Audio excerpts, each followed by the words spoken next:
हरिओम, ओम आनंदमयम, ओम शांतिमयम, ओम ज्ञानमयम। आप सभी दर्शकों का हमारे चैनल पर स्वागत है। आज हम लोग बीएड फर्स्ट सेमेस्टर के अंतर्गत रुचि की प्रकृति के विषय में अध्ययन करेंगे। पहले हम प्रकृति बहुत ज़्यादा आप लोग सुनते हैं कि इसकी क्या प्रकृति है, नेचर क्या है इसका, आप लोग अक्सर सुनते रहते हो। प्रकृति को साधारण शब्दों में आप समझिए। प्रकृति का मतलब ये होता है इस संसार में उसके द्वारा होने वाला व्यवहार ही उसका क्या कहलाता है, प्रकृति कहलाता है। जैसे वह दुष्ट प्रकृति का है, वह अच्छा प्रकृति का है, उसका स्वभाव बहुत अच्छे प्रकृति का है, तो यानी अच्छाई की तरफ उसका ज़्यादा विकास हो रहा है, सोच समझ व्यवहार का। तो इसी तरह से अगर हम बात करें, प्रकृति का मतलब संसार में किए जाने वाला व्यवहार, सोच समझ, विचार इत्यादि से लिया जाता है। उसी को हम लोग क्या कहते हैं, प्रकृति कहते हैं। आगे अगर हम बात करें, अगर हम रुचि की प्रकृति की बात करें तो रुचि पहले क्या होती है इसको जान लेते हैं। रुचि के विषय में 5-7 प्रकार से आपको बताया जा चुका है। आप प्लीज़ चैनल के अंदर चले जाइए, जो प्लेलिस्ट है उस प्लेलिस्ट से पढ़ करके आइए रुचि के 5 प्रकार के अर्थ। फिर भी संक्षेप में मैं यहाँ पर बता दे रहा हूँ। रुचि का तात्पर्य यह होता है कि किसी क्रिया या व्यवहार में आनंद के साथ या उसमें ध्यान के साथ क्रियात्मक या भावात्मक गतिविधियों का विकास होता है, तो उसे हम क्या कहते हैं, रुचि कहते हैं। रुचि का मतलब एक प्रकार की इच्छा है, एक प्रकार की भावना है, जो उस क्रिया को, इस व्यवहार को बनाए रखने पर या उसमें बने रहने पर या उसका विकास करने पर आपको बल देता है, आपको प्रेरित करता है। एक ऐसे भी कह सकते हैं, रुचि एक प्रेरित शक्ति है जो उसके विकास में को आगे बढ़ाती है या उस प्रवृत्ति को आगे बढ़ाती है, तो उसी को हम कहते हैं रुचि। अब रुचि की प्रकृति क्या होती है, यानी रुचि के अंतर्गत जब कोई व्यक्ति के अंदर रुचि उत्पन्न हो जाती है तो उसका व्यवहार कैसा होता है या वह किन गतिविधियों को वह संपादित करता है, उसको हम लोग अब देखते हैं।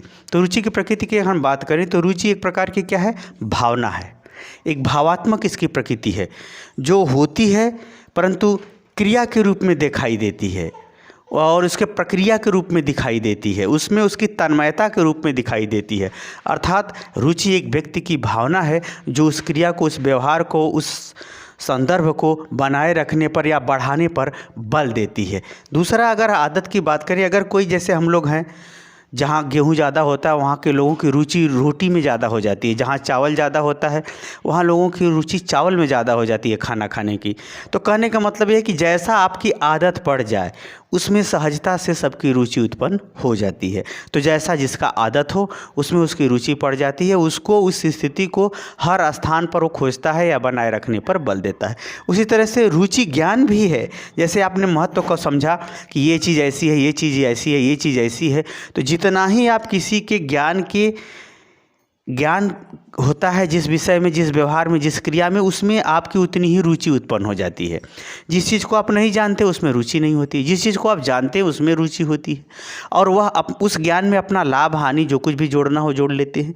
तो ज्ञान ही, किसी विषय का ज्ञान ही उसके अंदर रुचि उत्पन्न का आधार बन जाता है, उसमें रुचि उत्पन्न करने का कारण बन जाता है। उसी तरह से उपयोगिता, जब आप किसी चीज़ को समझते हैं कि ये बहुत ज़्यादा उपयोगी है, इसके बिना हमारा काम नहीं चलेगा, तो अगर रुचि जन्मजात नहीं है तो अर्जित रुचि जरूर उत्पन्न हो जाएगी।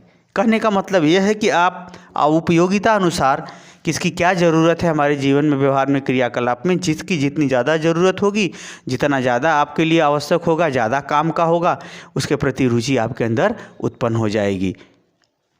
आगे महत्व, अगर कोई चीज़ बहुत महत्व की है, उसका मूल्य, जैसे सोना चांदी, भले ही आपको सोना गहना आप नहीं पहनते हैं, लेकिन अगर सोने गहने में आपकी रुचि हो गई, वो महत्व को आप समझ गए कि बड़ी महत्वपूर्ण चीज़ है, तो निश्चित रूप से उसमें रुचि, उसको रखने में, पहनने में, दिखाने में, उसके माध्यम से आगे बढ़ने में इत्यादि के अंदर रुचि। उसी तरह से एक बात कहें तो रुचि ध्यान भी है।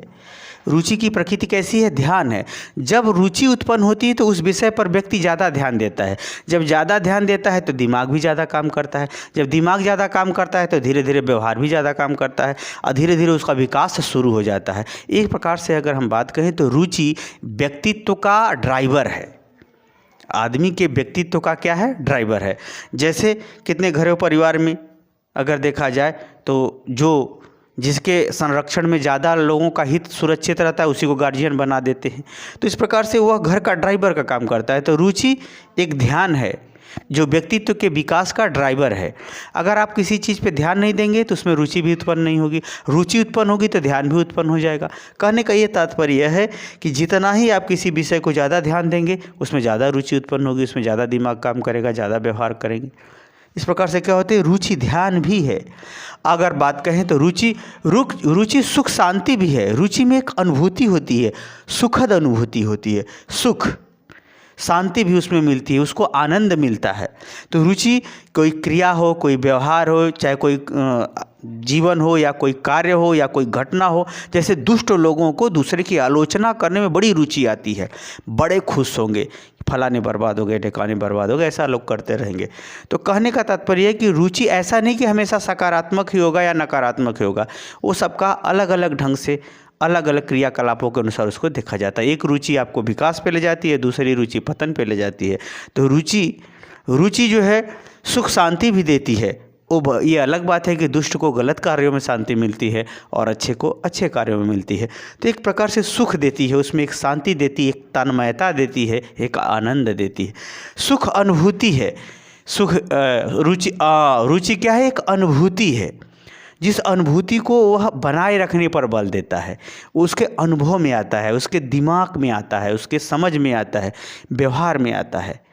क्या है, एक प्रकार की अनुभूति है। जैसे आप कोई खाना बनाया खूब अच्छा सा, किसी को बहुत पसंद आया, तो वह अनुभूति क्या करेगी, उस खाना को बार बार मांगने की कोशिश करेगी, यानी उस भोजन में उसकी रुचि उत्पन्न होगी। उसी तरह से चोर है, चोर जैसे ही दूसरे के धन को देखेगा वैसे ही उसको पाने की उसके अंदर रुचि उत्पन्न हो जाती है, मेहनत की नहीं, उसको पाने की क्या होती है, अनुभूति उत्पन्न होती है। इस प्रकार से अगर देखा जाए तो रुचि की जो प्रकृति है वह भावात्मक है, आदत के रूप में, ज्ञान के रूप में, उपयोगिता के रूप में, महत्व के रूप में, ध्यान के रूप में, सुख शांति के रूप में, अनुभूति के रूप में। यद्यपि रुचि के कम से कम 30-40 प्रकार, 30 से तो अधिक प्रकार बताए जा चुके हैं, फिर भी रुचि का जो नेचर है, यानी जिस व्यवहार के अंतर्गत रुचि को हम देख सकते हैं, उन सभी महत्वपूर्ण व्यवहारों को मैंने आपको बताने की कोशिश किया।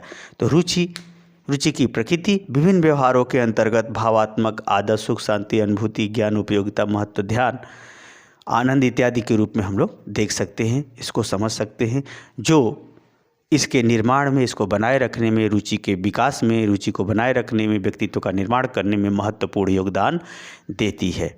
ये याद रखिएगा कि हर चीज़ को लिखने, पढ़ने, समझने का अपना अपना तरीका होता है।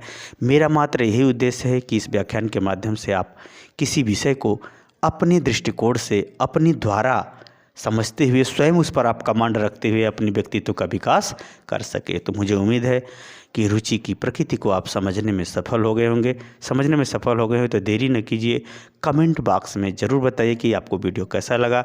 साथ ही मेरे चैनल को लाइक, शेयर, सब्सक्राइब कीजिए। हरिओम।